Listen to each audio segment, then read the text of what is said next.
Ladies and gentlemen, we are back, and it's time for this past week's The Gaga on Drinks and Drag.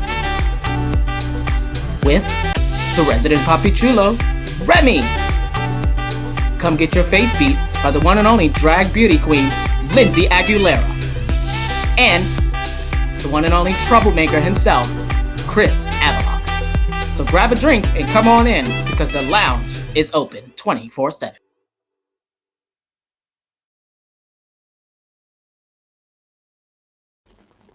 What's going on, everybody? Welcome to episode 20 of Drinks and Drag. You don't know, before, while he was behind the scenes, I was actually up in here bopping to the theme song. You know, it's been with us for so long. It's in my bones and my spirit. But anyway, thank you all for joining us on this episode of Drinks and Drag, episode 20, which I should point out is our season finale. Yeah, we've come to the end. We're going to keep going with, drag race and stuff. But I don't know when this shit going to end.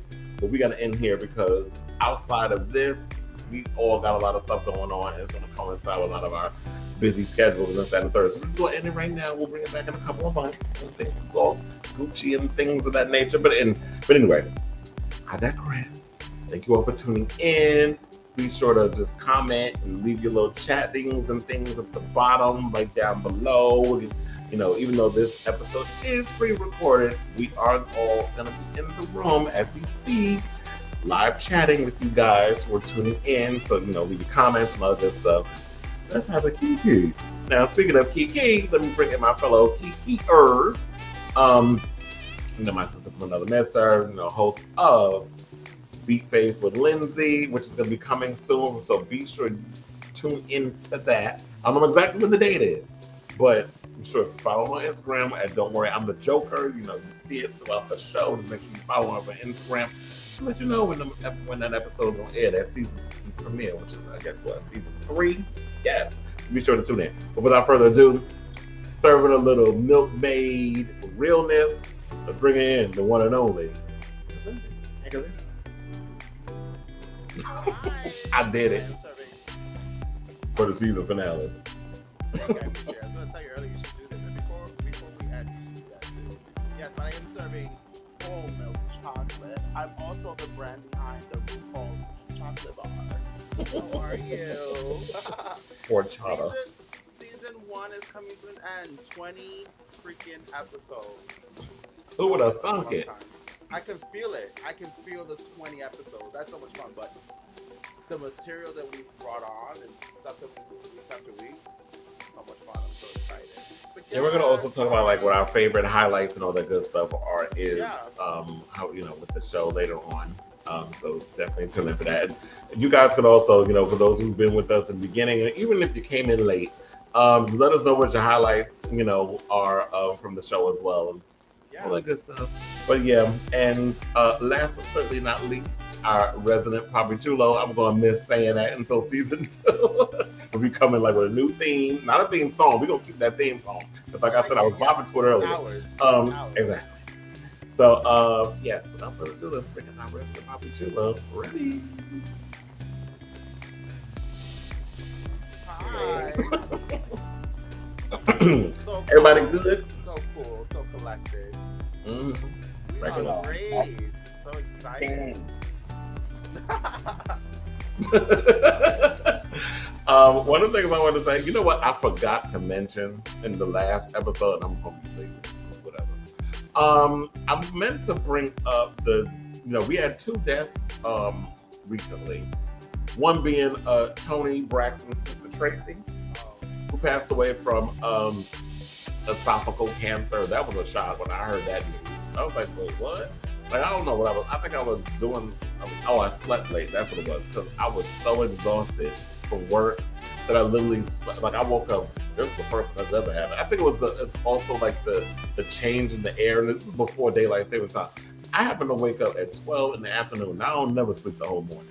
But I was so tired I actually did that. But anyway, when I woke up, I read the story that Tracy Braxton, I'm like, what? But I didn't hear anything when she was sick. I don't really be paying attention to stuff like that. But yeah, she passed away. And then I heard Khaleesi's husband, Mike Mora, passed away also from cancer. So cancer sucks. I think he was 37 years old and he had stomach cancer. So it's like cancer is not, they just taking everybody this damn year. But yeah, we're not gonna keep this show somber for long. I just wanted to bring that up because I forgot to mention in the last episode. But yeah, shout out to them and the whole Braxton family and Khloe. I understand, like that's gotta be crazy. You got 2 kids, and now you're a widow. That ain't something you want to be dealing with, especially when you're in your early 40s. But yeah, so shout out to her. But everybody ready for tonight? The season finale and all these topics. Because we got a lot to talk about. Like we're gonna talk about Bag of Chips is opening up about surviving an abusive relationship, which something I didn't even know about. Kimchi got a makeup line. We're gonna find out if Lindsay would actually, because she loves Gwen Stefani right now. But I'm like, would you actually wear Kimchi's makeup, which is over at the CVS, so it's accessible. We're gonna talk about Rick Ross believes that hip hop has already embraced the LGBTQ rappers. Lil Nas X done came out of his what do you call it? He's back from maternity leave apparently. I didn't know where the hell he went, but he told us he's back from maternity leave. So we're gonna talk about that. We got news on that, like I said, Bag of Chips, Latrice Royale, talking about her relationship. We got a lot of relationship news. Plus 50 Cent is in the news as well because he's out here defending Monique. But first, let's get to we'll show that later on, but that's a good teaser. So at first, let's get into this story. Now, I don't know if y'all ever heard of this actor. He's on the show Power Book 2. His name is Daniel Bellomy. Now, the reason why he's in the news is because there was a blogger that, and we've talked about this many times on the show. There was a blogger that pretty much tried to out him on in his interview, and instead of the usual where he's they come in and they call him names and the homophobia and all that other stuff, which we have seen that it's apparent within the hip hop, the black community. A lot of people came to his defense. I could have sworn, didn't we do a topic about this recently with someone else? And they did. Oh yeah, there was a gay rapper that we showed the video that he was called. I forgot his name. Where he got the video leaked online of him receiving a bologna wash from some boy, and then there was a couple of sex tapes that popped up with this rapper, and we thought people was gonna go in on him, but people came to his defense. So same thing happened. But before we get to the story, let's roll the clip so y'all get a context of what happened. Mm-hmm. But you just said anybody who like you, so that means if a man like you, you may go that direction. If a man like you and you feeling it, I think that if any situation, especially today, it's gonna be a very challenging process. Bro. But are you ashamed to say that you like men if you do? Because if you do, no disrespect to you, but if you do, aren't you supposed to not be ashamed of it and be proud of who you are? Or in this industry, it's more acceptable. I'm very proud of who I am. Bro, stop. Were you born with it, bro? Come on. I need the answer. What I'm saying. I'm telling you the answer. I'm trying. Were you born gay, bro? Come on, stop. I said. See, I didn't want to yell. See. That's what I'm saying. I didn't want to do that because you forced me. Okay. So you forced me instead of you playing Ring Around the Rosy, and I'm trying to. I'm trying to answer your way. I'm trying to answer. But you try to do it politically. These conversations are necessary. I'm trying to answer your question. Zeke, I'm trying. Oh. Yeah. Have you ever been with a woman in your life? Okay, I'm not going to talk about my sex life. Okay. Yeah. So that's when you cross the line. Yeah. Respect. All right. Yeah, G. Mm-hmm. Disgusting. Agreed. So yeah, after saying everything, I don't even think I need to lay out the groundwork for this. Thoughts? No, it's disgusting. Things. When I see clips like this, I get so, and I'm happy you didn't send this clip earlier for me to see it on my own, because then you would have gotten down, whatever. But I have such a big issue with this, and you guys know me very well, and people see the show know, don't insinuate, and don't say anything that you don't have proof of. The fact that he was still in the interview, he was holding his ground, respect to him. What is it to you? I'm tired of people trying to push into other people's business that does not affect you. The fact that you was getting upset because he didn't answer a question was mind-blowing for me. What is it that you're agenda? How are you getting upset? Right. Why are you so upset? Unless it affects you. Unless he did something to you and you need to know the answer, then you need to learn to shut the fuck up. Because it is it's a privilege to have someone open up to you, regardless whether you like them or not. It is a privilege for anyone to open up and give you their true self. Don't disrespect that privilege. it's Don't do also it. easy for someone to sit on the outside and not having to go through the things that we have to go through and say, oh, if you are, aren't you supposed to be accepting? Are you supposed to be proud and about it? Like, you do not know what it's like. You don't understand the things that certain people have to go through. Some people have it worse than others. So for you to sit here and be like using this preconceived notion that we should have pride in being gay and everything, it's just like you haven't had to come out, so Correct. you don't know what it's like. You can't push someone to do it. Hmm. I think this guy's an asshole. I never heard of him until this thing came on. I guess he was looking for a viral moment, and you got it. But now the reality is, no one's gonna ever come on your show and give you an interview because you thought you were trying to be like this Howard Stern. But Howard Stern's not even like that. Like when he does his interviews, he makes people feel comfortable enough to want to. And the way he interviews is genius because he pulls the most craziest of things out of people that no one else could get out of Howard Stern, but he makes you feel like you're in a safe space, because and that I think is what this it's genuine and he's not exactly. beating behind the bush. He's not asking the question like he just did to this interviewee, where it was like, just tell me if this is what you like. Howard Stern is more of a listen. I've heard this is what I'm feeling. You're giving me this vibe. Are you? Or are you not? Now, his kind of show goes, crosses the line as well. I'm not too much of a fan of it, but if the interviewee is good with it and they're responding and they're having a good time, then we're all intrigued by it. But this was more of a harassment, bullying. I just did not like it. It was terrible. And this also reminds me of a story because I was having a conversation with some people at work, and we have like for the people who work as security are actual NYPD police officers. So majority, well, I think all of them pretty much are women. So there's one of the girls that's there. She has a child and everything, but she's into women. I don't necessarily know what her sexual orientation is because I'm not be like, well, what are you? Like, I hate when people do that. So I'm like, she's got a kid. I assume she like men and she like women. She might be fluid. But she was telling me because I think we were having a conversation about Saucy Santana because it was about how like all the success he's getting, and she was like, "Oh, I'm just so happy that all the gays are finally getting to come out and be themselves," and this, that, and the third. And they were having, and the women were generally having conversation, and she was saying that how, they were talking about the different LGBT people, like rappers and stuff, and she was talking about how she likes Young M.A. And she was like, she likes that whole, aggressive, feminine, that real aggressive girl. In the beginning of her career, she was a little effeminate, like you saw the butchness, but she was a little girl. Now she just like she got more testosterone than me.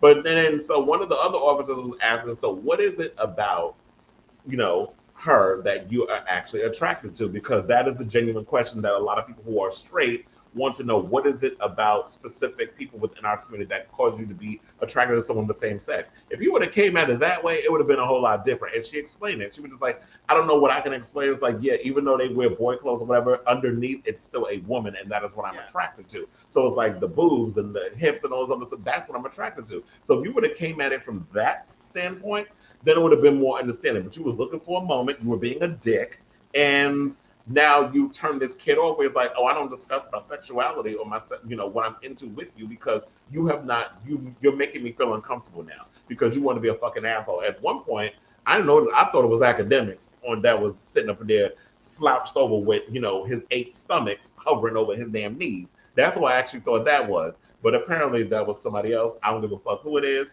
and we're not even gonna give him that kind of shine of saying his name or whatever. But it's just this is why a lot of people stay in the closet because of stuff Yep. like this or when you do shit like that. Hmm. Agreed. But anyway, let's move on to this track from this trash box to another troll, and that'd be 50 Cent. So apparently, we talked. Did we talk about? Oh wait, it might have been me that talked about myself when I did an episode of On the Line. But oh wait, I don't remember. Y'all remind me. But Monique recently came out and did the interview with T.S. Madison, and she gave insight into the drama that was going on where her and Tyler Perry and Oprah. She's still waiting on that apology, which she ain't never gonna get. But 50 recently spoke out on IG and said that he basically spoke to Tyler Perry about um, Monique and said, I'm sure Oprah Winfrey and Tyler Perry would not want to continue to allow, he used the wrong there. He's another one that we need to get a speaking spell for, by the way. He said their influence, THEIR, not THERE, but I digress, influence to damage the real Mo worldwide career and this has gone on for way too long. It's 2 0, not one. So now would be a great time to apologize because I'm gonna put her back on.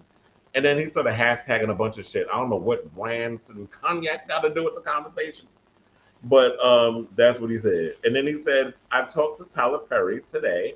He told me he never told anyone not to hire. Um, she said her Instagram. He never told anybody not to hire Monique, and he is happy I decided to work with her. He said he couldn't speak for Oprah, but he is sure she is fine with Monique and has even brought her up for things Monique has no idea about. I'm so happy for Mo right now. And it is hashtagging a bunch of shit again. So y'all know the story. I don't need to go into this whole specific, but we got a Monique clip. So we're going to play that, and then we'll come back and get the panel's opinion. Roll that for me.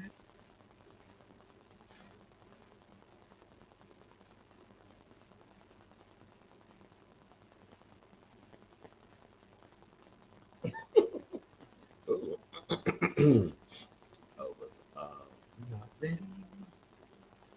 I can keep talking. And when Al Sharpton heard the tape, because he heard it, he said, that man is wrong. And you're like my daughter, so I'm going to have to call him up. Kevin Hart heard the tape. He said, Mo, I called him, and he said he don't want to revisit it. And I didn't push that. I was grateful that he kept his word, and he called. Our mutual friend, when I explained what was really going down, she was like, I'm not with that. Let me call him. And she called him. And he said, I don't want to revisit that. Then he called back while we were on the phone, and he said, no, I changed my mind. I will meet with Monique, but not with her husband. And then she has to apologize to me and Oprah Winfrey for saying that we had anything to do with ruining her career. Now, that was recent. So as I sit here with you and you say, wait a minute, I heard that man say he was wrong. Yes, I did hear it. And was going to apologize. Well, that's turned into, now I'll meet with you, not with your husband, and now you have to apologize to me. How does that happen? That was when Monique appeared on the season finale of T.S. Madison's show over on Fox Soul. So shout out to Maddie for that exclusive. I know I saw also Claudia Jordan said that she was trying to do an interview with Monique and she got a bunch of phone calls and this, that, and the third. And that was before all of this came out. So I guess now the time things have died down. And so people aren't, like we were saying before with Frederick, that people don't care as much. So now people can speak out and say these things. Do you feel that 50's genuine about this hiration, or is this him being opportunistic? Or both? A little bit of both for me, in my opinion. I definitely feel like, yo, I want to give you an opportunity. I want to get you to work, but at the same time, it's how good would I look giving this woman this opportunity? You know what I mean? I'm totally getting that. There's no real, in my opinion. I don't want to speak for anybody. I don't want to go off it. Yeah, I because we could have hired her years ago. That's what I was gonna get at. It's like, I don't feel like there's real genuine substance behind it, because if that's the case, you could have hired her since season 1 of the original series. You know what I mean? You could have done so much more with her, and you did not. And it's available for you now. So I'm like, heard you, sis. Yeah, I could totally see it being an opportunistic move in which, at the end of the day, they both will profit off of it and they both will succeed off of it. So, and it'll only make him look better. So I can totally see that being a motive. I mean, me, I feel like, you know what? I mean, I would like to see Monique working again. Look, he got like 8 damn different spinoffs of Power currently on Stars, and he's been threatening to take that shit off every time he got a problem with them. So that's pretty much the only show I guess they got going on until P Valley comes back. I can't wait for season 2, by the way. But anyway, yeah, I want to see Monique work again. If he wants to use he's going to use this as an opportunity to promote his other brands and this, that, and the other. That's great. I don't know if he's trying to attach Monique to, promoting his cognac, or he's going to have with Mary J. Blige. They, whatever, funneling money and drugs and shit through the church. I don't know. Whatever he come up with, I'm sure it'll be interesting. And it'll be great to see. It'll be a big ratings grabber. Monique is a great actress. She proved that, through winning the Oscar, well deserved for Precious.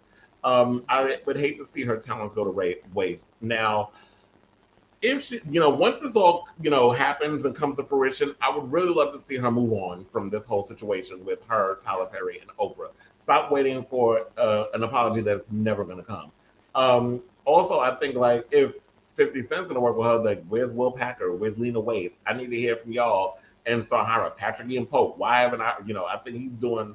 I think he's working on P Valley and other projects. But yeah, it's like there are a lot of people who are influential and movers and shakers. The people that work on Harlem, that show. I know. I think Amy Poehler does that show too. But I know there's a black showrunner that has that show. They can get her on there too. They just had Whoopi Goldberg on season 1. Why not have her on season 2 with Megan Good and them? So there's many opportunities. A lot of shows out here with black talent.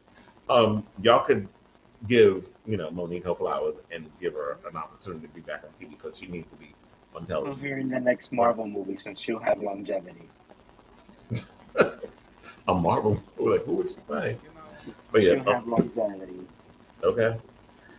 Now apparently somebody who I thought was blackballed, but apparently isn't.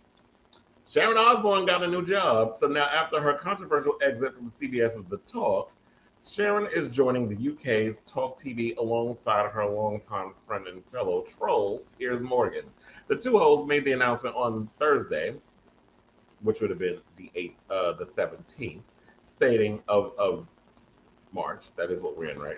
I almost forgot. But I'm really looking forward in my coworkers at Talk TV as somebody who is well a bit like me, very opinionated, fearless, funny, knows their own mind, not afraid to speak it, unpredictable, maybe a little bit dangerous, but also somebody who every time opens their gobby little mouth and makes global news. Oh, so you're looking for a troll and you're looking for a racist. So and someone who likes to bully, the Brits and black women. So that's what Piers Morgan's looking for, and he found it in Sharon. So I think that's over in the UK. I ain't watching it because I don't have UK TV except the BBC or whatever British invasion show they put on Wow Presents Plus. But but I don't even own called what is this thing they call a telly? I don't even own a telly. okay. They said talk to me. I ain't never heard of it. I know it's a new show. I cared at the time because I thought it was news, but now I don't. I was like, okay about the topic. She's always gonna get a gig, I guess. She is always gonna get a gig. I mean, Pierce is another one who always gets a gig, for some reason. But I don't personally feel like Sharon is just as bad as him. So No. she just puts her foot in her mouth. Because at times we gotta give it to her. She means well. She's defended many times our community and people who needed the help. Like she's been there. It's just she just. And I like Kelly. Yeah. Oh, I love me some Kelly too. She too has been put into put foot in her mouth, saying things, and not to excuse it. Yeah, like the Mexicans are cleaning toilets thing that she said on The I- View. I got what she meant, but I got what she meant. It's just it was that came out her mouth. poor choice of words. Well, she's just the lesser of two evils, I guess. Yeah. Now speaking of, yeah, I had the good thing.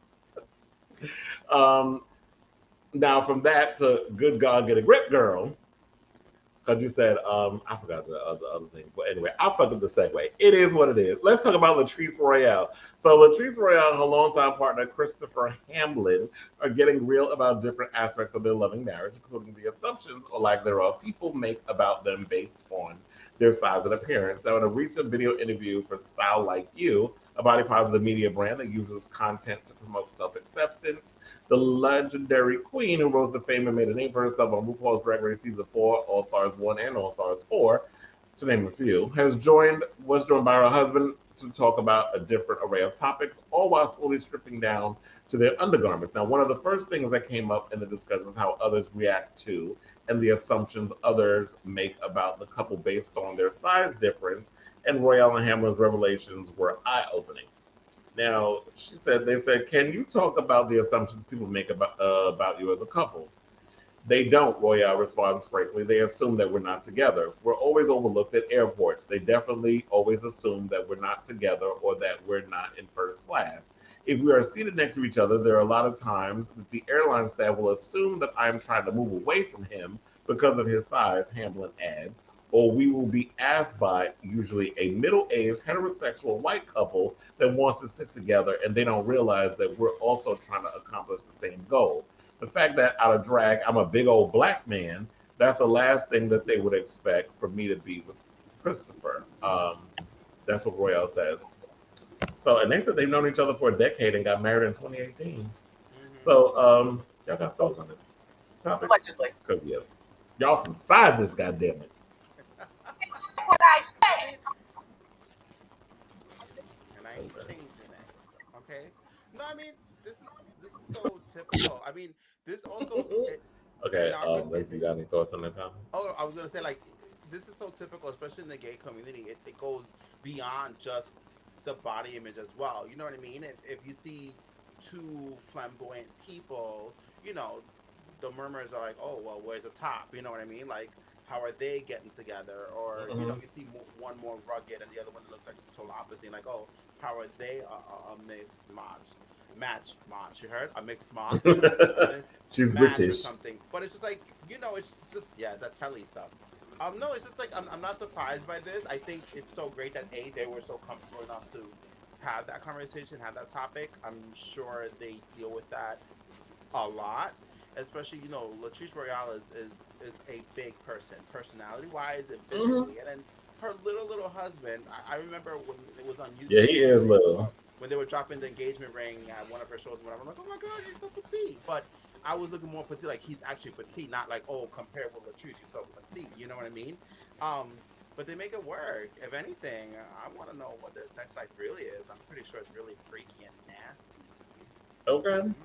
And yeah, and Yeah. people gotta stop assuming that just because someone looks a certain way that they're not Yeah. compatible. Because it's like, yeah, he's got Mm-hmm. this skinny old white man that he's dating. Well, not old, but I'm just, just emphasis on the word. He's a skinny, white guy, and then you got this big black man, and they look at him like, y'all can't possibly be in a relationship because people put so much Mm-hmm. emphasis on appearance. Oh, but it's unfortunate. Remy, any thoughts? I mean, I'm still single. I'm uncompatible. I don't know. No, like it's a stigma. It's a lot of assumptions. People always assume that like if two textbook attractive people were walking together, they have to be messing with each other, or like then it has to be something deeper. But they wouldn't expect something like in this situation where it's the two polar opposites that they the two opposites people pretend like in some situations they don't even know each other, like the airport Mm-hmm. situation, the plane, them asking to Mm-hmm. switch seats. It's I think people just need to be more open minded Hmm. and be more accepting of the fact that there is no like way to define what love is. Mm-hmm. Every puzzle Exactly. has their piece, I guess. Mm-hmm. My thing is this: if you're an old heterosexual white couple and y'all decide to get tickets for the same plane, but y'all can't sit together, that's your fucking problem. I'm not giving up my Okay. seat. Don't get me I'm not started. giving up my A, seat. Sorry. Don't about two ask. years ago, two Mary, years don't ago, ask. I took a flight by myself. I was going somewhere. I took a flight by myself, and the the um the lady on the thing on there, what's her name? What's their jobs? The flight attendant. The flight attendant, whatever, is first asked me if I could switch my seat so that this I don't know if they're siblings, relatives, husband. I don't know. I don't know. I don't care. All I know is that the lady was asking if I could move so she could sit next to this guy that was next to me, and I said no. Then like 30 seconds later, the lady comes back again. She goes, "Is there any way I can move you? Unless you're gonna get me a better seat or move me to something called the first class. I've never been. Even though the plane I was at, they really wasn't a first class. But I'm like, I noticed there were like two empty rows in the front. I'm like, unless you're gonna put me somewhere up there where I can leave real quick and you can move my bags, I'm not moving out of my seat." And the lady was like, "Oh, it's a full flight." And then the lady who was asking was like, "Oh, can you please change for me? I really want to sit with this person." So it got me boiled up because I remember when I purchased my ticket, it asked me for what seat I wanted to be on. And there is a surcharge for it. I mean, you know this, right? Like, you know what I mean? Like, when you want, if you want a Mhm. specific seat, when we fly together, we already know we don't. I don't want to sit separately, so I'm going to pay for the assigned seat. If I'm on my own, then it doesn't matter. And my thing is, I paid Agreed. specifically for the seat, and I wanted to sit next to the window, so I'm not moving. And the lady was like a little huff and puff, and she was mad. And I said, She'll get all I over it. said was, all I said was, why did you not purchase your seat? You want it for free, and a lot of people tend to do that. You just go in without purchase seat, you get whatever random number you want, and once you get there, then you're like, okay, I want to sit with this person, and everybody has to accommodate you.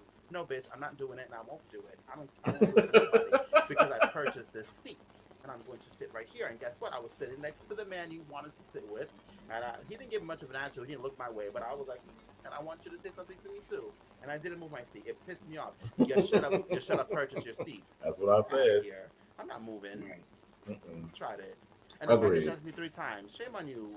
And I said I was gonna write an email. I didn't. I was gonna write the only nasty email. But she white. Delta. Yes. And Of the flight course. attendant too. Shame on you, lady. Karens. No. Yeah, like come Don't on. ask. Don't do that. Don't do that.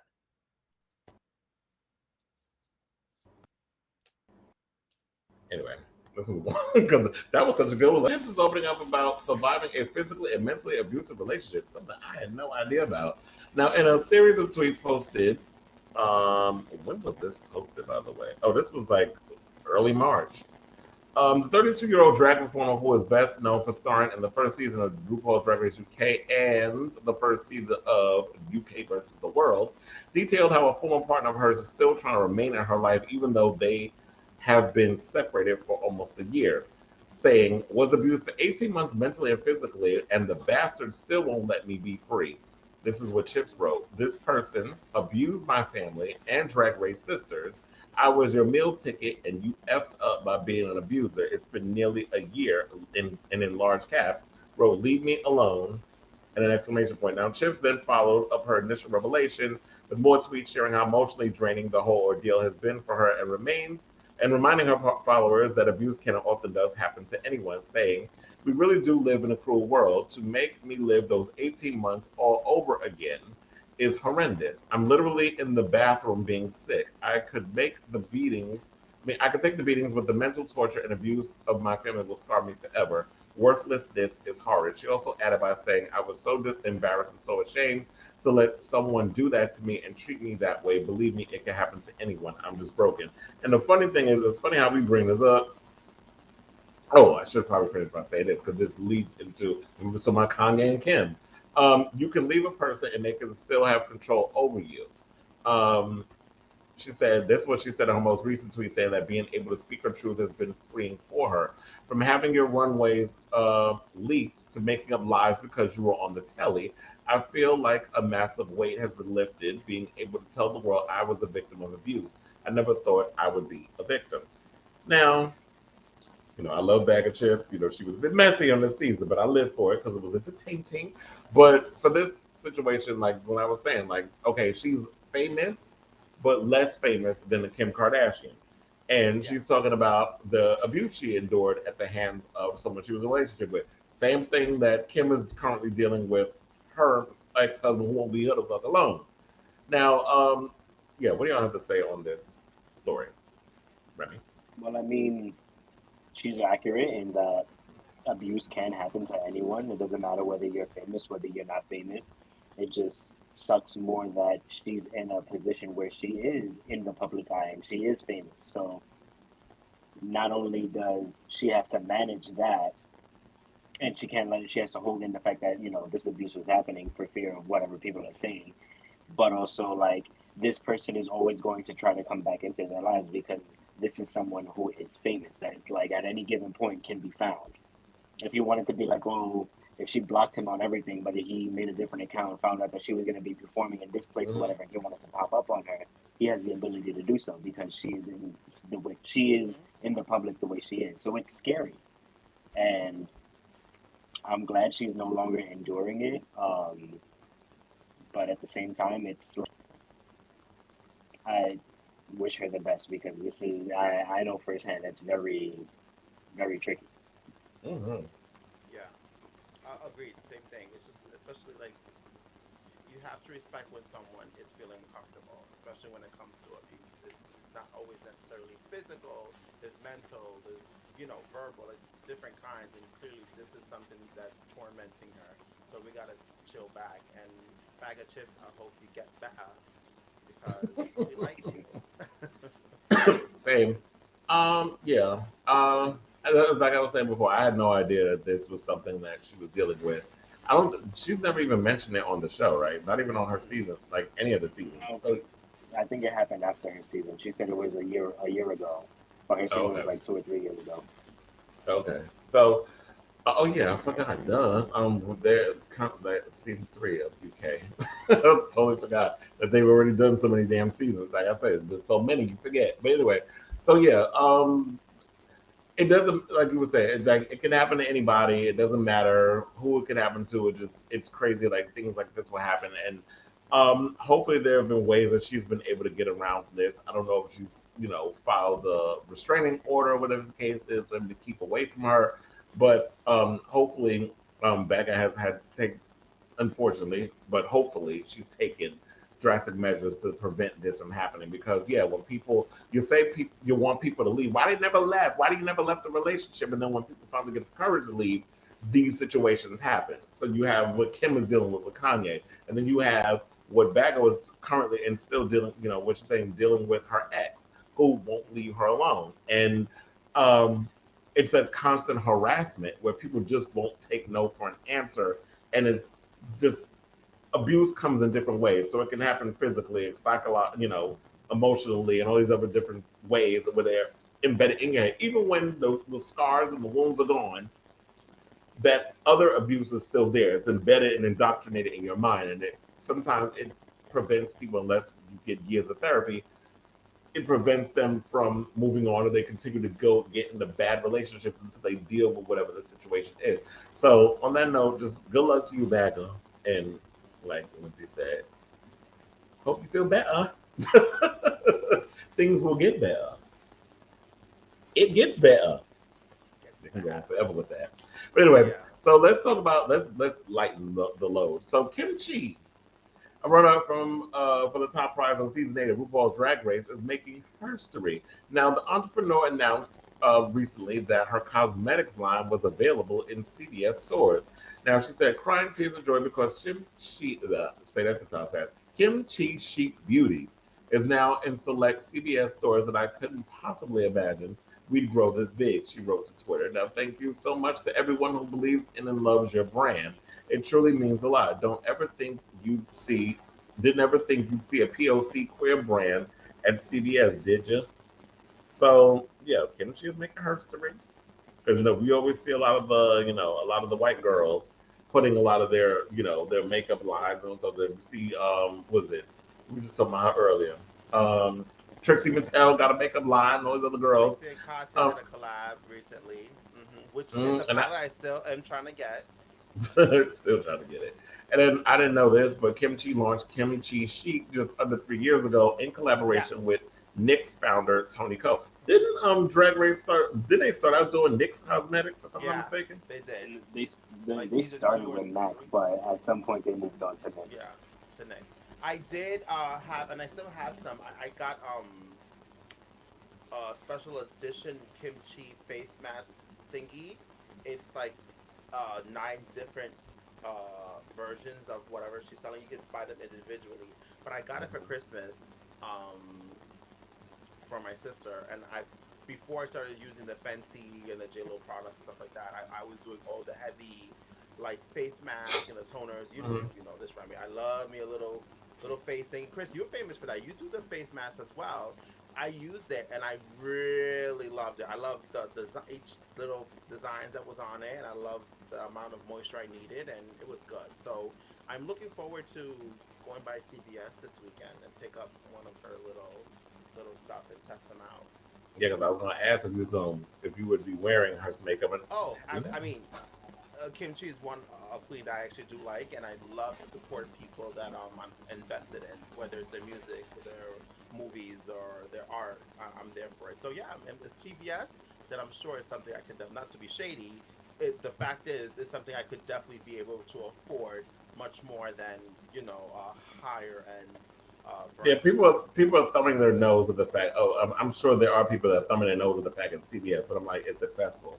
Like you can actually, why go to a Sephora and spend $80 Mm-hmm. on a damn eyeliner when you can go somewhere and probably get the same quality, just a little less. And Listen, just because you 80% of my spend a lot makeup. of money on something, don't make it great. Yeah. Oh, what does I've bought high end stuff that I'm like I bought like literally I spent it because I was told it was the best thing to ever have. I did buy like this HD stick that was $78 as a foundation that was so crappy that my Maybelline that was $12.99 did a way better job coverage. So 80% of my makeup are usually drugstore makeup, and then I have one or two stuff that I've tried that I love so much that it's very more on the high end. I call it, for me, it's very high end.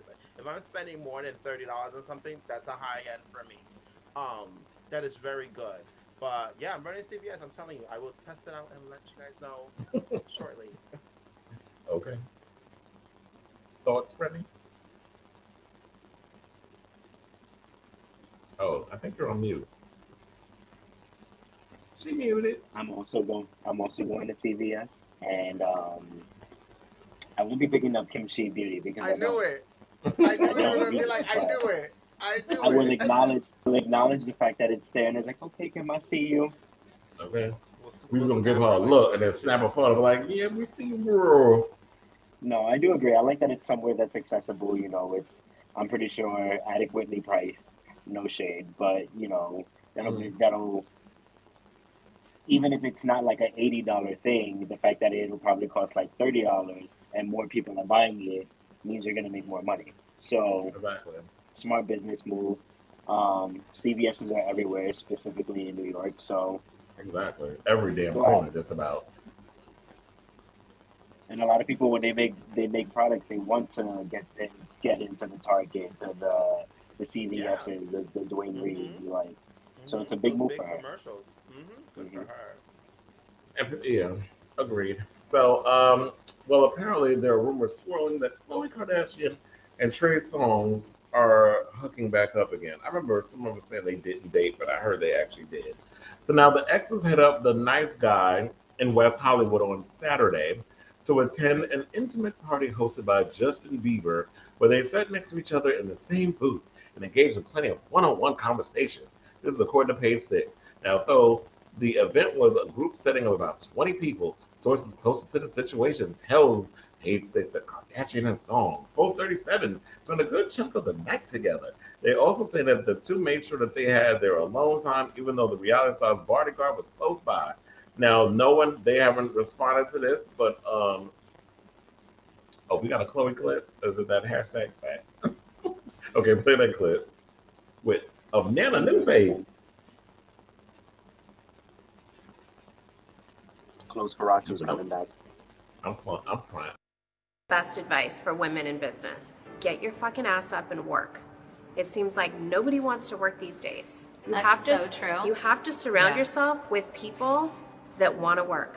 Have a good work environment where everyone loves what they do, because you have one life. No toxic work environments, and show up and do the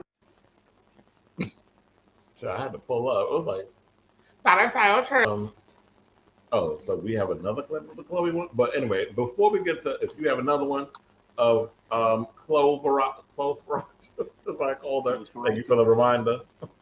Are y'all buying this relationship, or is Chloe or Clozilla, Chloe Ferratu, whatever you want to call her today, or is she in dire need of a storyline? I got my opinions, but I want to hear yours. So, Lindsay, what do you have to say? As much of a fan and dissection I do to the Kardashian family, I had no idea that Trey Songz and Khloe were ever linked up ever. That's what That's I said, but This apparently is that's according to news for Page me. Six. Well, page six. I don't know where you got your news from, because I've never heard that. Never, like, nowhere. So this is new for me. I And mean, I know French Montana, but I never heard her with yes, Trey Songz. I definitely remember Frenchie, which I kind of like them together because they both look real goofy together in a good way. Like, they both look like they didn't take anything serious, which is maybe why they didn't last together. Maybe Chloe was like, I need something more serious.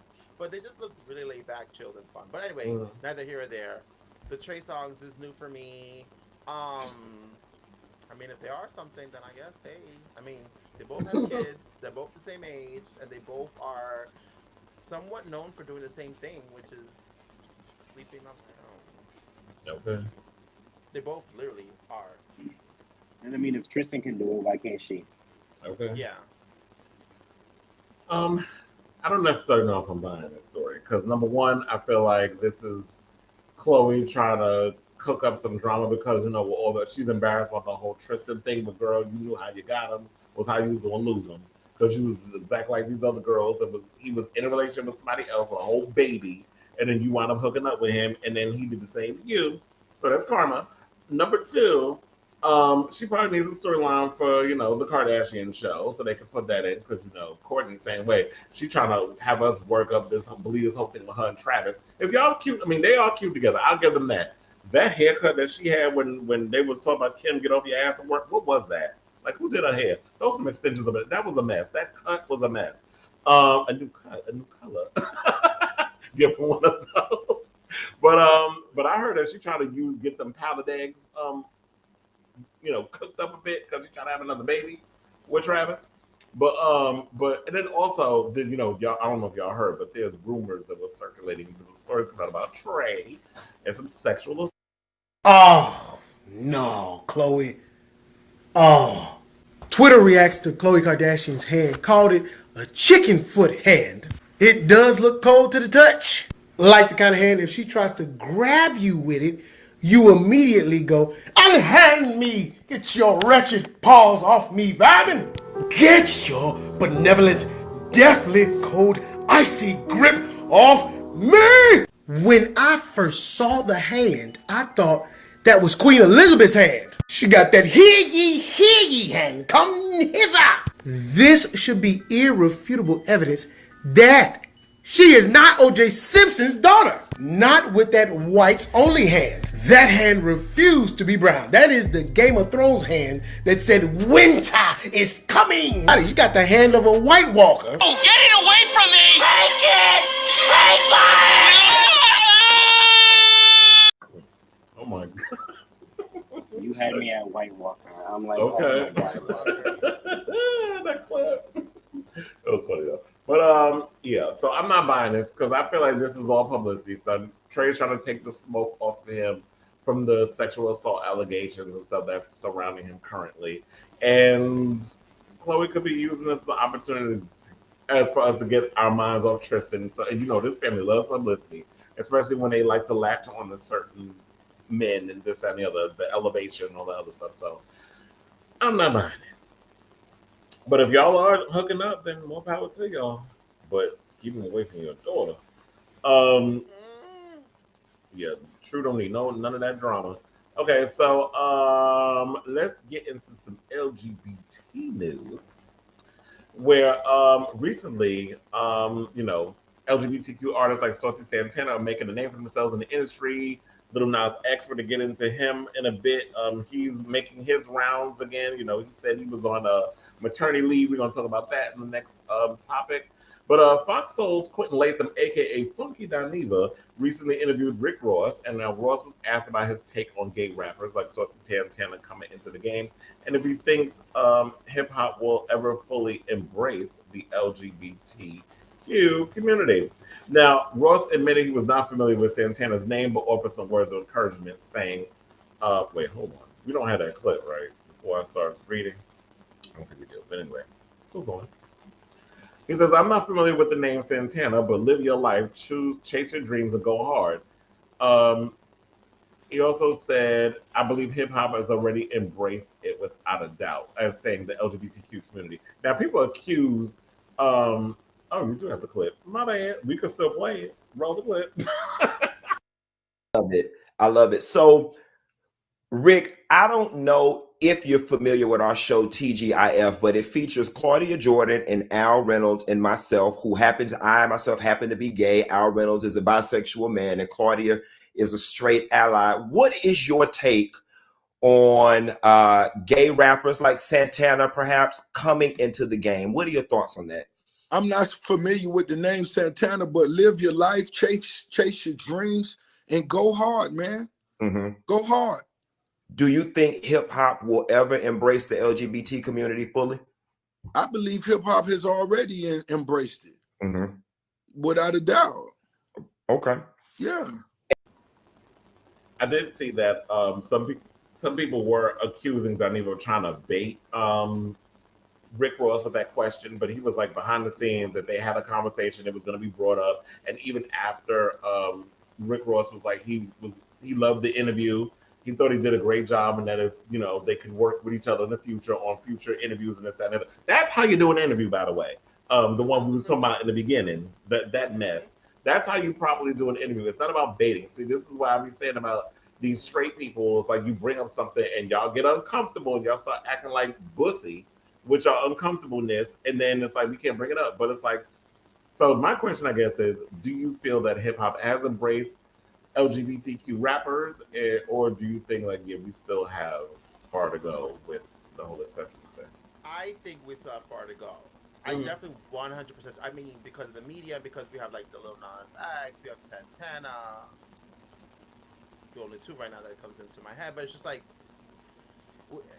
I feel like hip hop right now is A, acknowledge that it's happening, and B, is tolerating some parts of what the gay community has to offer for hip hop, but they haven't opened and embraced it. And I don't want to be mean, because someone like Rick Ross, clearly, who's open up and said, listen, I don't care, more power to them, and I support them, and it's whatever.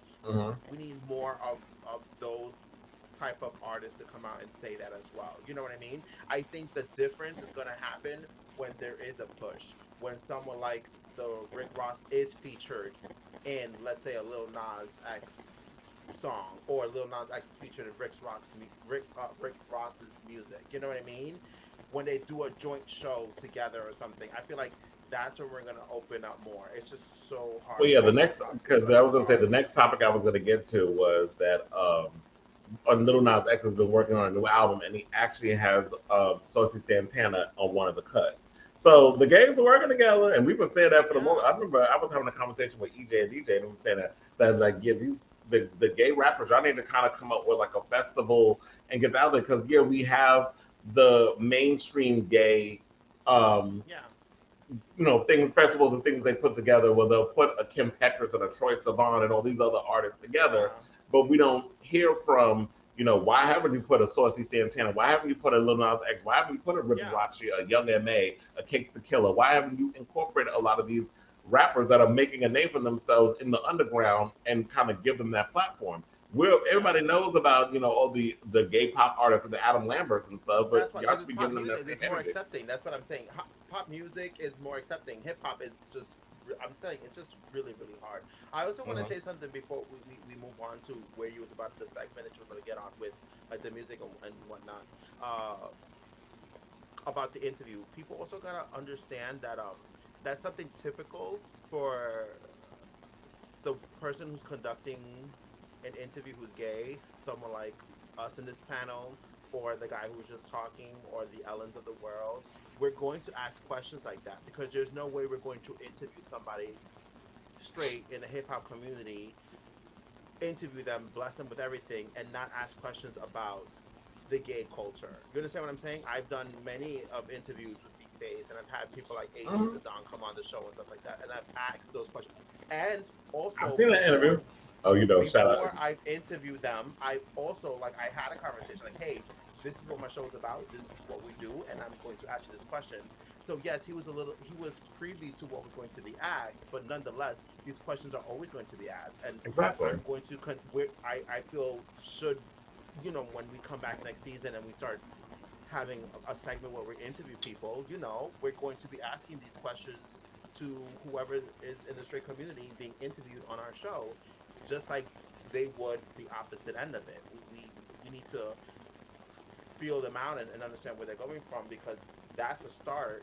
And also, when it comes to hip-hop music, that's a start in allowing us to be us and really indulge into that genre.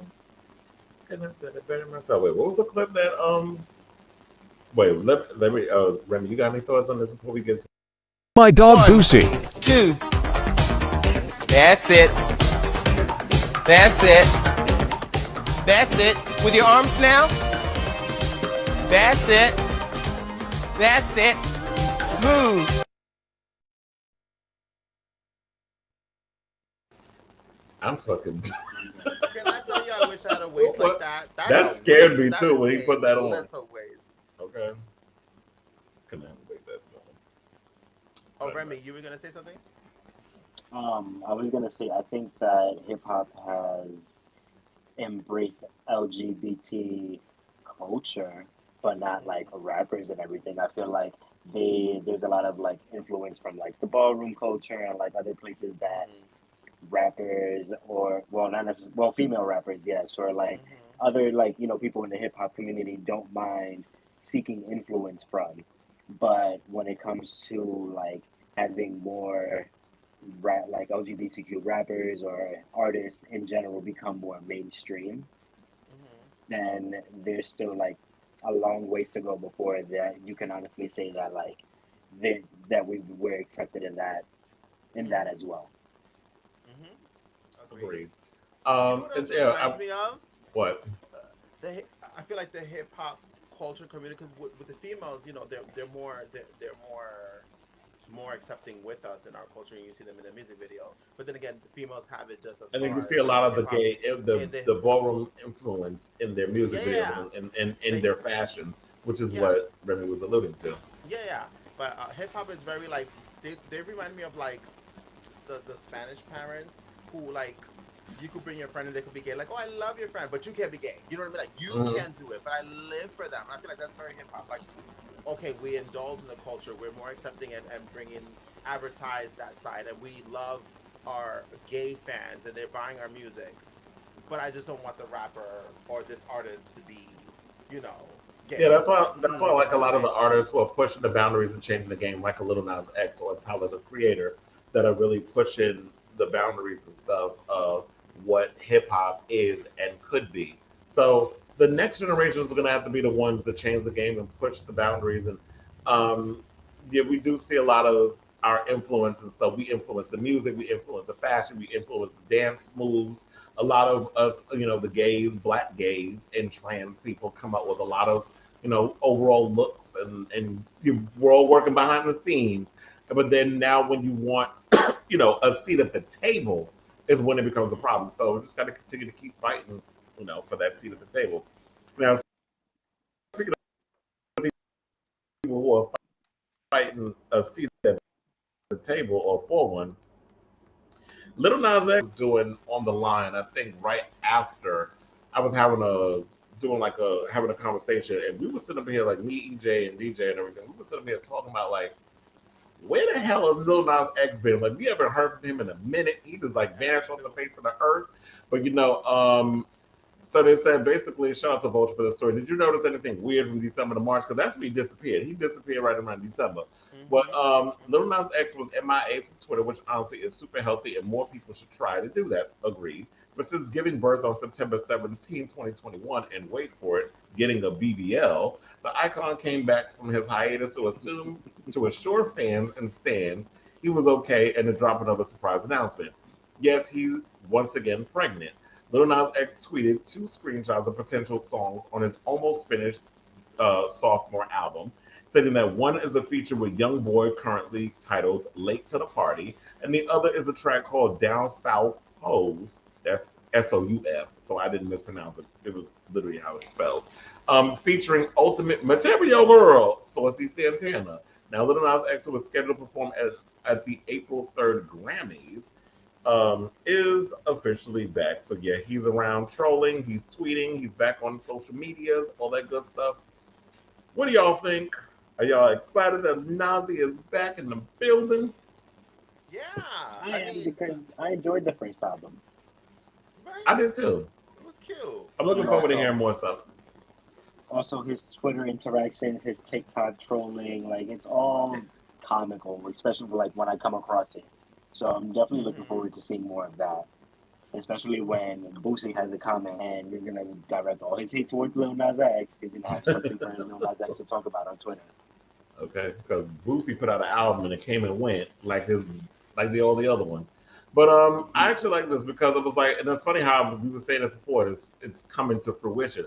Because I don't know if I had the conversation or we had it on here or somewhere else, or I don't know. But I remember saying in the beginning, like, oh yeah, we need to have him working with other out artists and this, that, and the third. And he was like, and, you know, it was saying, wait for the second album. Let's see what happens and stuff. Because you know, you gotta when you're you know, an anomaly in the game, and you're like the biggest, most mainstream gay rapper there is. Then it's like you gotta kind of you can put your stuff out there, but you gotta hold back a little bit. You gotta walk, you know, you gotta play the game a little bit. And now that he is got the second album out, and the first album did really well, and the EP did really well, and a lot of his videos and everything has been a success. You know, now he can go and collaborate with a lot of his contemporaries and put them on. And Saucy Santana is the perfect choice. Okay, I don't know what's going on with the screen, but we're gonna take ourselves a big old break. When we come back, The View is sent. Well, basically, The View sent an open invitation to Wendy Williams to guest host their show because you know she's sitting there talking about she thinks she got a job going back to Oh, I didn't see this. This is a new one to me. I didn't see that Saucy and Nazi did a photo together. She showed off the nails in that bag. But anyway, so yeah, when we come back, we're going to talk about The Views. I got an open invitation from Wendy Williams to come on a guest co-host. Andy Cohen is under fire for a comment that he asked Colton Underwood. But I want to ask this interesting question. Is it what is it? Oh, is it taboo to ask someone on live TV if they're a top or a bottom? We're going to talk about that. Is life harder for a bottom than for a top? This is, you know, a conversation that was on Reddit. So I want to see if that is. And the FDA has authorized the first condom specifically marketed towards anal sex. Child, what the hell y'all think? But I thought regular condoms was for anal sex. But yeah, we'll talk about that and a whole lot more. So we're going to take ourselves a little gay break. We'll be right back with more Drinks and Drag, our season finale. Don't go anywhere. I'll be square. God damn it. That's not square on the floor.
The people want to know when the album is, but I have a better question. What song are you most proud of that you've come out with? Oh, shit. My favorite song is Unfaithful. Most proud of? No, that's my favorite. I love Needed Me. I also love a good diamond. You know. Who doesn't love diamonds?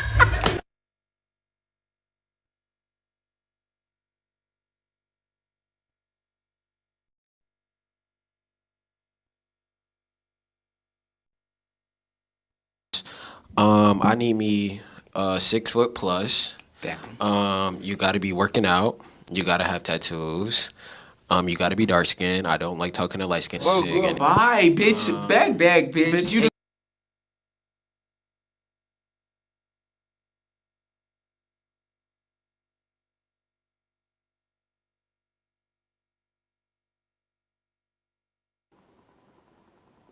Real specific. But anyway, welcome back to Drinks and Drag. Come on in, piano. Let's bring in a good old piano. I guess take two because I'm thinking live before. But anyway, so let's get into this. Child, what was that? That last one. I want to take that tattoo. That tattoo. You gotta be. I was like, okay, ma'am. That's the typical grinder status. No fat femmes, midgets. You know what I mean? No. You can like what you like, but damn, but y'all be trying to be real specific. But my thing is, that's why y'all gotta. That's why you're gonna end up playing with yourselves. Never mind. Like, Was that somebody famous or was that just a random TikTok? I think it was a random TikTok. Cause I don't. In the words of Mariah, I don't know her. But anyway, speaking of somebody that we do know, let's talk about Miss Wendy Williams. Now, while she might not be returning to iconic purple chair, even though she thinks she might be, within the next 3 months, they apparently have an available seat for her over on The View. Now, just weeks after the cancellation of her show, Radar Online is reporting that The View has extended an open invitation to Wendy Williams to appear as a guest co-host. The buzz with ABC is Wendy could well be joining The View, a source told the website. There is an offer for her to appear on the show whenever she wants. The open invitation has made it very clear that when Wendy wants to give her first TV interview since losing her own show, there will always be a seat at the table for her. Now, the report clarifies that it's not an offer to host full-time, but a source noted that it could lead to recurring appearances. They could pretty much do her like they do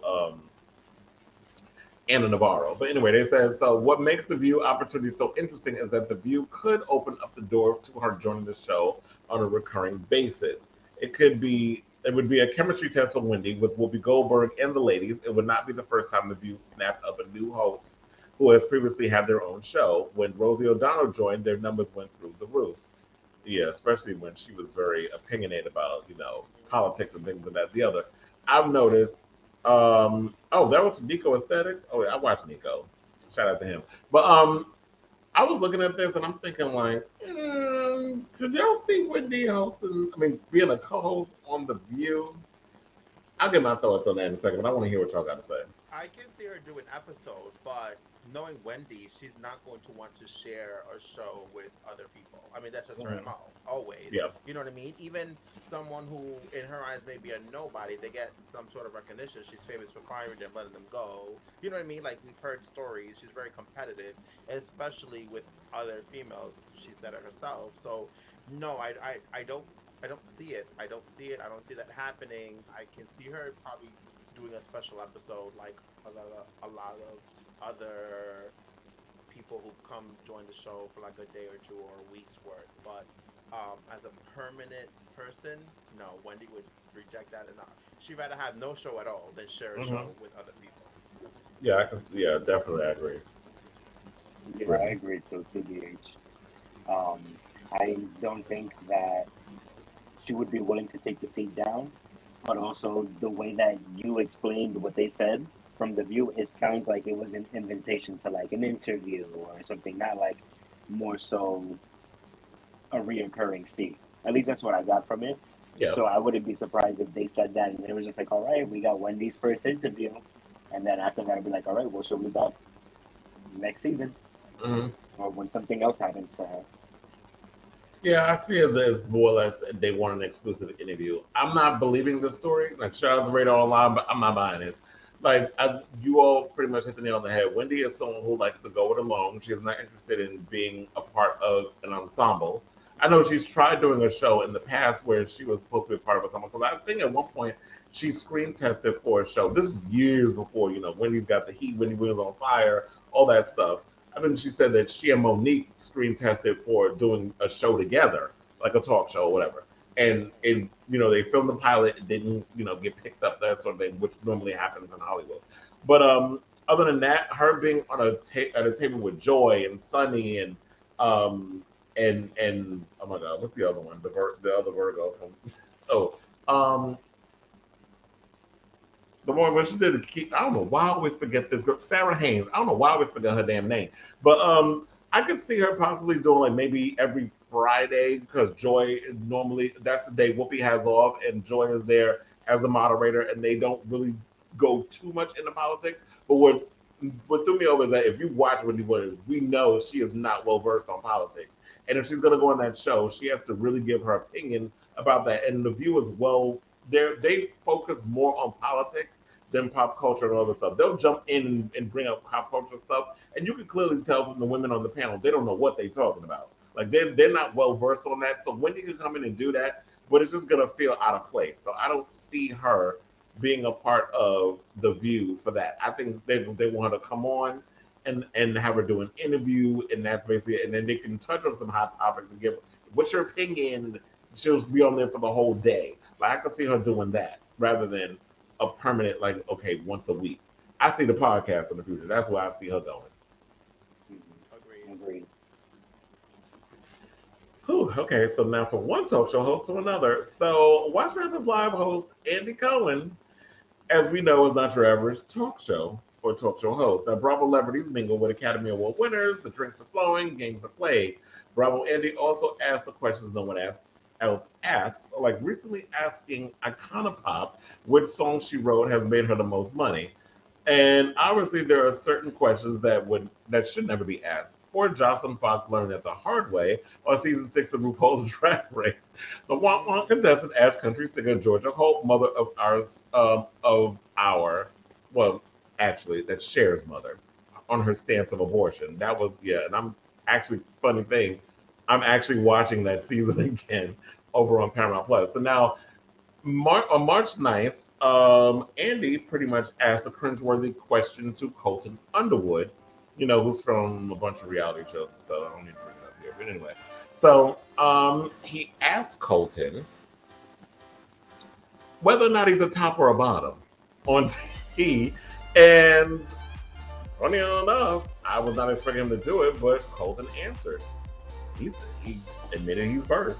Girl, you like to give it as well as receive, all right? She ambidextrous, so how ambidextrous, how the fuck you say that word? She worked with both hands.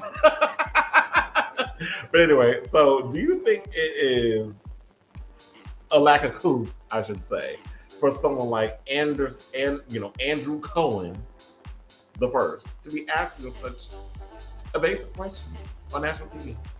For predominantly straight audience that watches, because those will pretty much watch. I mean, I think that's crossing the line for any show to do, but then again, Andy Cohen's show is a late type of show, and he does ask those kind of questions to other audience members. So he tries to be that X-rated type of show. That's the kind of vibe he gives, and it's I'm not surprised that he asked that. I just personally don't think it's proper etiquette to ask something, especially that personal. That's crossing way too much line for me.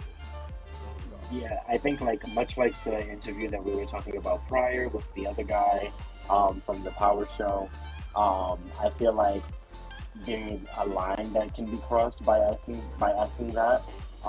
If you're willing to volunteer that information, by all means volunteer it if you want that to be out there. But I feel like there would be a way to have to go about it if you want to say it in a playful way, kind of like back in the days, on RuPaul's Drag Race, when they used to try to make the reference of who's the top, who's the bottom. They'd be like, "Oh, do you like sleeping on the top bunk or the bottom bunk?" Or something like that. And if they choose to reply, then okay, then there's your answer. And I think the episode was controversial too when they were doing that. Well,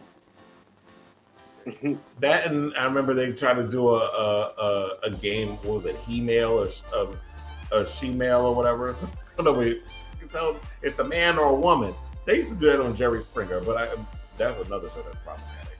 But yeah, it was kind of crazy. But yeah, I agree. To me, I look at it as okay.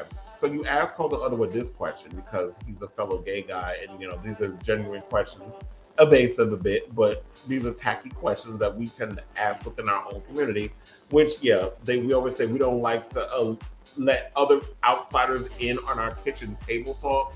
So, because for example, we all know like majority of the people that are watching Andy's show are not gay people. Like, quiet as it's kept, a lot of gay people don't even like Andy Cohen because they feel like he's a little too messy.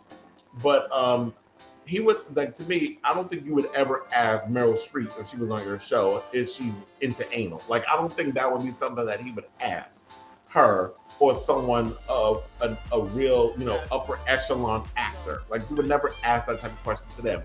So while I don't particularly care for Colton Underwood, he's done it. He been asked Meryl when she was on if she ever smoked pot or something or indulged in drug activities or something. Like, well, weed is not that bad because weed is legal. Right, but I mean, someone like a Meryl Streep, is that a conversation you want to have with someone like Meryl Streep?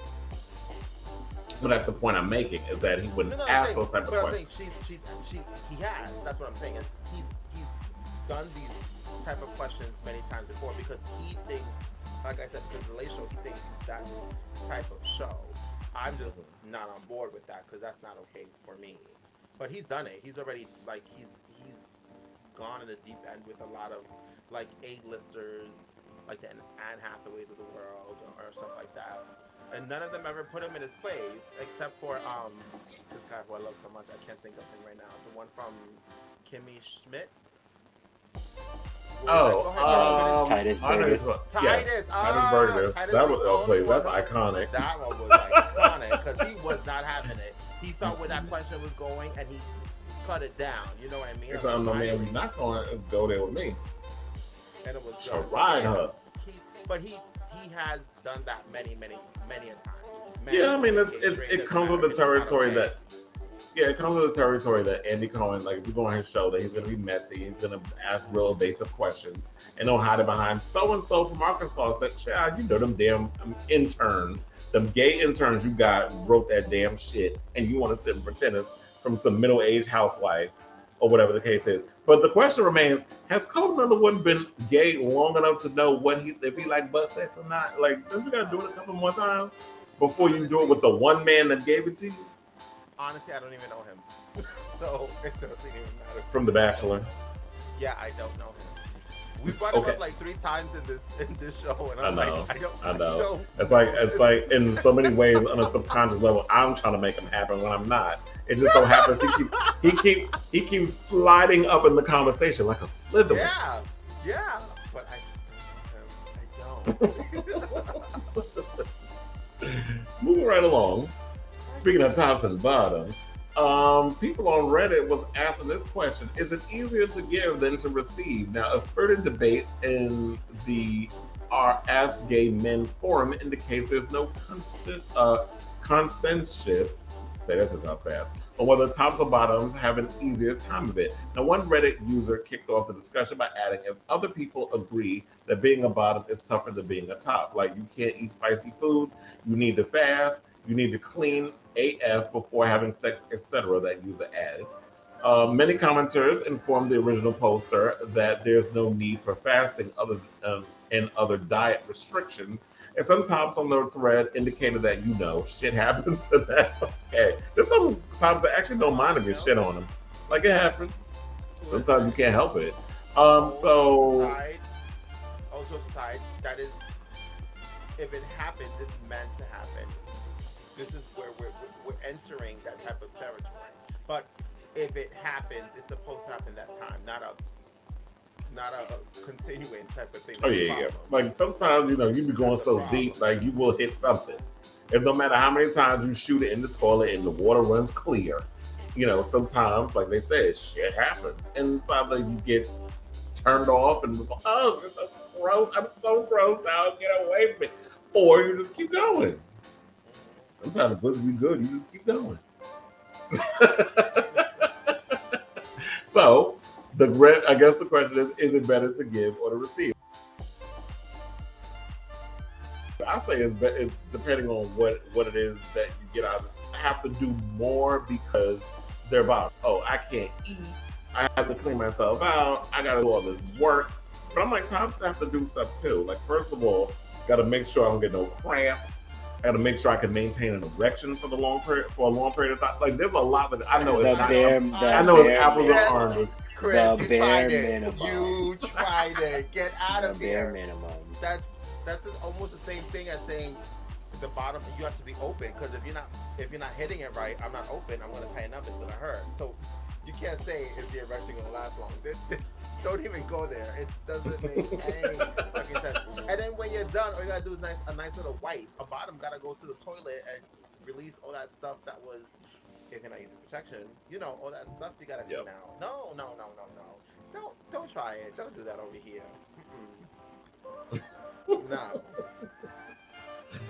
Oh, so I guess the answer's been questioned. I mean, the answer to the question. The question's been answered. What is wrong? The answer has been questioned. I guess it is harder to bottom than to top. Yeah. I was like, yeah, we got our own, and tops have their little anxieties and stuff, performance anxiety, all these different things. But yeah, I guess it is the bare minimum compared to the amount of work that has to go into, people bottom. I guess somebody else has anything to add. Okay, so speaking of bottoms, the U.S. Food and Drug Administration announced its first ever authorization of a condom specifically intended for anal sex to help reduce transmission of STIs. The patootie prophylactics by Boston-based manufacturer Global Protection Corporation will be marketed as the one male condom. They also are indicated as a contraceptive to help reduce the risk of pregnancy. But reduce the pregnancy? I mean, you can't get pregnant in your ass, allegedly. According to some gays, you can, but that's a whole other conversation. And the transmission of STIs during vaginal intercourse. Our existing one condoms and my one custom fit condom became the first brands ever approved by the FDA for anal. Company spokesperson Mila Impola told the Post via an email. Condoms have only previously been approved for vaginal sex, but yeah, just because it's only been approved, and that doesn't mean we gays haven't been getting creative and using them for butt sex. Now, saying that unprotected anal intercourse carries a greater sexual exposure risk of HIV transmission. Consistent and correct condom use has the potential to significantly help decrease the risk of STIs. Now, while today's authorization underscores the public health importance of condoms tested and labeled specifically for anal intercourse, all other FDA-cleared condoms can continue to be used for contraception and STI prevention. Now, I was going to say, child, where the hell have they been with this?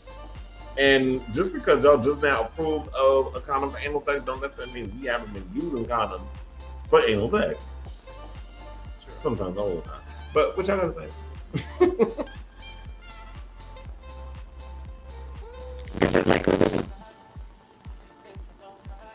Oh, your audio. Oh, yeah. I was going to say, we've been already using regular condoms. You're going to make one that's designated for that. Okay, that's fine, but we've been doing quite all right without it. I don't think it's a really big news for us. It's interesting. I will be purchasing it though, just to see what the difference is as far as the material, to see if there is a difference. Material world. I use condoms anyway, so it wouldn't be nothing. But they said it was coming with different sizes, and I'm like, there's different sizes for condoms. Like, I understand, like, you got the regular size, you got a husband dick size, you got boyfriend dick size. I know you got the extra large, like the Magnum, but I didn't know you needed like so many, like 12 different sizes. Like, that was news to me. I'm like, y'all measured a bunch of different dicks and stuff, like, and then again, it's kind of like a bra or underwear. Like, how do you know what sizes fits you? A lot of us have been taking risks for years with regular condoms. The party pack. That would be hilarious if they had that. Kind of like, socks in a pack. Yeah. Oh, I think that's. I think that's Remy's audio. You've been having audio issues the whole night, but yes. So, on that note, I think we are done with our season finale. Oh my God, I forgot. We were supposed to talk about before we go what our favorite moments are of the season because it was 20 episodes. I'm gonna say I always say the episode's gonna be good. This episode's gonna be good, and when we link up and we talk behind the scenes, it's so much fun. But by far, my favorite episode would have to be the Drag Race episode, the theme, the Drag Race Palooza, because it was just there was so much that we put into it. There was so much we each had to like invest in and agreed on, and it was longer than And we do a lot of anticipated research it to and be. homework. But we did a lot of research, but it was so much fun. I think cackled so much that episode. And we're throwing little shades here and there on certain queens, but that's by far my favorite. That was one of my favorites too. Epi. I don't have a favorite episode, but one of my favorite moments always are the video puts the little name asking hiding door. Which and one of the that you just up with those would be my favorite present like The clips. We gotta thank EJ. Oh yeah, those He the be coming up with commercials, best the clips in between, those are always a highlight for me. And you know, Invitation, I guess, is a sincere form of flattery because I've noticed a lot of other shows have been kind of taking what we've been doing and using it for their own show. It's cute or whatever. But I guess for me, my favorites, you know, is the fact that, you know, first, number one, from finally after 2 years, us finally getting this show off the ground, like making that happen and making sure the show lasts how long it's lasts. Like 20 episodes in one season. That's a milestone, I'd say, in my opinion, because there have been many a times when I've come and done things and they haven't worked out, but this I felt like was a genuine thing. But one of my favorites is sort of like, you know, doing the Wendy Williams stuff, and then damn, I should have wrote down what my actual favorite was. But just like the camaraderie and just coming up with all the topics and the homework and us agreeing on what topics we're going to talk about. And so putting the show together is basically what I love the most about doing this show. And I'm missing a little bit until we come back from season 2. But the fact that you taking the time out to beat your face and put all this together and all of us coming together and giving our opinion and just being, you know, unapologetic in how we feel about stuff. So that's what I like, and how we've all evolved since then, and all the different, you know, segments that we've come up with collectively. So I like that. It's basically just taking on a life of its own. So, you know, it started as one thing, and it's just, you know, in 20 episodes becomes something completely different. So I'm genuinely proud of this show and everything and all the things we've accomplished and what it's become. So yeah. That's it. And thanks to all our friends and viewers for supporting and talking about it and, you know, reposting our stuff and mentioning to other friends. We appreciate you so much and can't wait to see all the other projects we release for you guys. Exactly. So be on the lookout for that because it's all going to be coming. Oh yeah. So I remember. So it was the you know, that big topic hall story because that shit went viral. So that being a moment where I didn't expect that to happen, it just blew up all over one morning. All of a sudden, my Twitter just went crazy. And seeing that a clip from our show was literally just everywhere, and a lot of other influencers in the industry were being tagged and talking about it and stuff. So that was a milestone. So I was like, yeah, got to keep that up. So all that hard work, like I said, was finally paying off. But on that note, thank you all for tuning into our season finale. And yes, keep on the lookout for more stuff that we're doing. Follow all of our social media handles to see what we're going to be up to. So until next time, love you all for watching. Oh, darling. Bye. See you next time, next season.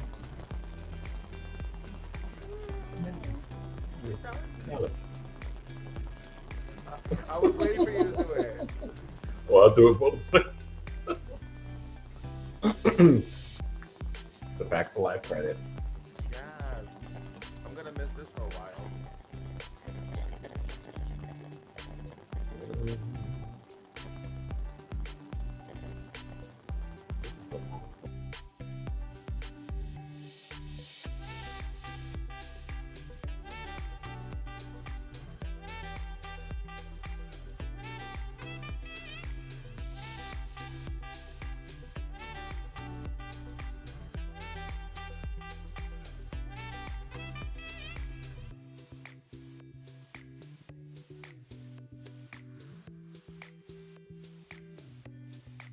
Time when I go on social media and I see a cute boy, I decide to go through his pictures. The first thing I always see is them chicken nugget eating. Do you have a game on your phone? Them chips not hot to me. Ask gremlins with them. Like, shit. You're a daddy too?